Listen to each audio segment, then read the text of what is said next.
Mucho gusto en saludarlos y llegar a ustedes por este medio y poder compartir con ustedes algunos pensamientos en cuanto a lo que muchos han sentido en su corazón y anhelan que sea así.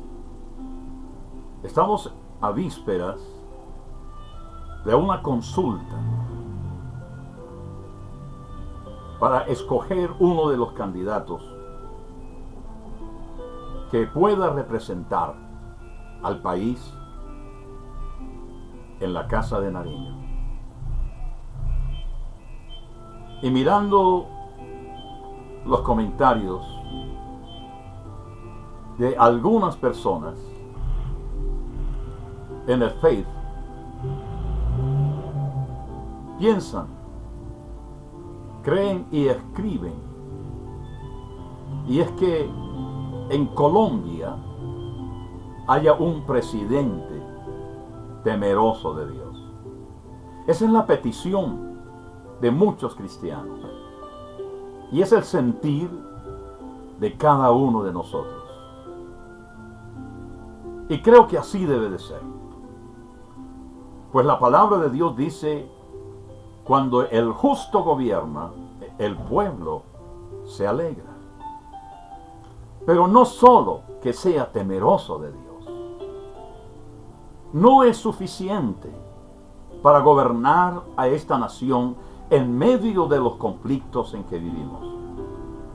Conflictos de índole moral, social, cultural, familiar, económico, de salud, de educación, el debilitamiento de la democracia, donde la mayoría de los colombianos somos intimidados por una minoría que van en contravía a lo anterior expuesto. No hay un candidato que a estas alturas de la vida, de las elecciones para escoger un candidato de esta coalición, que tenga el carácter, que tenga la calidad humana, espiritual, moral, que esté a la altura del doctor Alejandro Ordóñez. Algunos dicen, sí, es católico, sí, es radical en sus conceptos de moral, de familia, de la economía, del respeto a los diferentes credos religiosos y a quienes no los tienen. Colombia es de todos y todos cabemos cuando cada uno de nosotros aprendamos a respetar a los demás y haya una sana convivencia en lo fundamental, en lo que nos une y no en lo que nos separa de los demás. No se necesita ser temeroso de Dios. Necesita madurez política, conocimiento de las instituciones gubernamentales y que las pueda reformar y cortar de raíz la corrupción del legislativo, del ejecutivo y judicial. No solo necesita ser temeroso de Dios, debe ser un presidente que aglutine el mayor número de congresistas para que le respalden en la transformación del país. No solo debe ser temeroso de Dios, debe tener una familia establecida, fortalecida en los principios bíblicos y que nadie pueda señalar tacha alguna.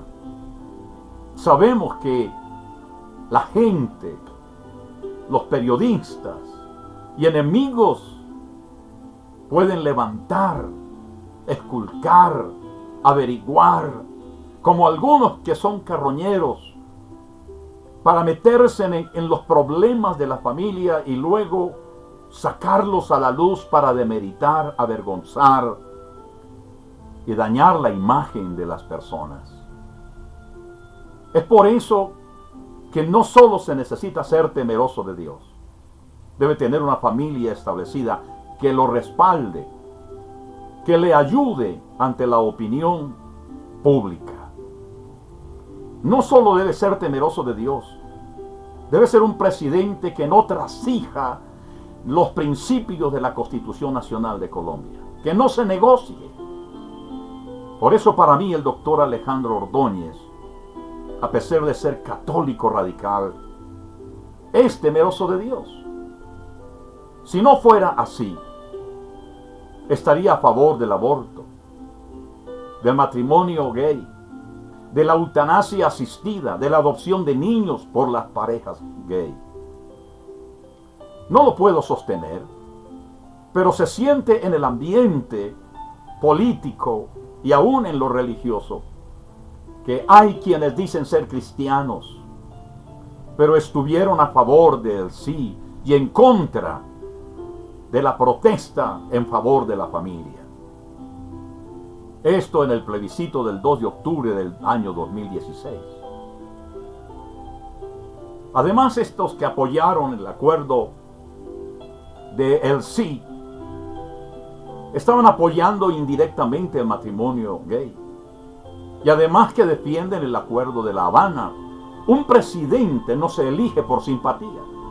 Se elige porque tiene la capacidad y el respaldo de Dios para hacer lo que debe de hacer y de la nación para darle un nuevo rumbo a este país antes que caiga en el abismo del cual será casi imposible de sacar. El doctor Ordóñez, lo he dicho una y en varias ocasiones, es el Ciro de Dios para este tiempo en que Colombia lo necesita. Alguien me dijo, pero es que este Ciro no es cristiano. No importa. Hermanos, en que el imperio económico no lo esté apoyando, no importa que los medios de comunicación lo ignoren y lo coloquen en el último lugar de las encuestas. No importa que las revistas y periódicos lo tilden de radicalista, pero otros son más radicales en su maldad y nadie dice nada. Así que hay personas que dicen, pastor, ¿usted cómo se atreve a decir que él es un Ciro si no es cristiano evangélico? Pero en el libro de Isaías capítulo 40 al 56 se profetiza y celebra la victoria de Ciro, enviado y ungido por Dios. En el libro de Esdras capítulo 1 versículos 2 al 4 se presenta una versión del edicto de Ciro que pone el fin al exilio judío en Babilonia. Así que Ciro no era judío, pero Dios lo escogió y lo ungió para ponerlo al servicio de su pueblo Israel. Esto a diferencia de Herodes. El origen de la hostilidad de los hebreos hacia Herodes le estuvo causando porque ellos le consideraban un rey extranjero, si bien su linaje era idumeo, una región histórica simétrica al sur de Judea. La profunda división hebrea entre sectas religiosas le alejaba de la simpatía de los habitantes de Judea. Por eso estoy compartiendo con ustedes este pensamiento. Sé que algunos no estarán a favor y lo entiendo, pero es que necesitamos un presidente que tenga autoridad, que tenga conocimiento y que no trasinja las normas, las instituciones, las leyes para tratar de acomodarse a los tiempos modernos. El doctor Alejandro Ordóñez es una persona que no trasciende. Es un hombre creyente, es un hombre respetuoso y es un hombre que, como pocos candidatos, no hablan con su cabeza, con su lenguaje populista, vendiendo proyectos, el doctor Ordóñez es un hombre que le habla a la gente de su corazón, de lo que él piensa y hace. Así que, estimados amigos y estimados hermanos, puede que en la primera vuelta, si el doctor Ordóñez sale elegido como el representante de esta coalición, ¿por qué le impide a los cristianos y pastores apoyar al doctor Ordóñez en esta coalición? Apoyando al doctor Ordóñez, tenemos la ventaja de poder tener mucho más senadores y representantes a la Cámara, lo cual fortalecería al candidato cristiano, sea el doctor Ordóñez o sea la doctora Viviana o el doctor Ricardo Arias. En la primera vuelta, si el doctor Ordóñez no sale, entonces muchos irían a favor de la doctora Viviana. Así que debemos utilizar un poco más nuestra cabeza y pensar lo correcto, y mirar y orar y pedir a Dios que lo que está escrito para este tiempo se haga realidad en la voluntad y en el corazón de Dios. Porque esa es la gran diferencia entre ser y no ser, y de no ser y ser. Dios los bendiga, Dios los guarde. Espero que, aunque haya división, entre comillas, o cause molestar en algunos, no es mi propósito. Mi propósito es que podamos hacer conciencia y podamos hacerlo mejor, porque no solamente ser temeroso de Dios podemos llevar a un presidente a la República de Colombia. Que Dios nos bendiga, que Dios nos guarde y podamos seguir de la mano de nuestro Dios para hacer su santa y preciosa voluntad.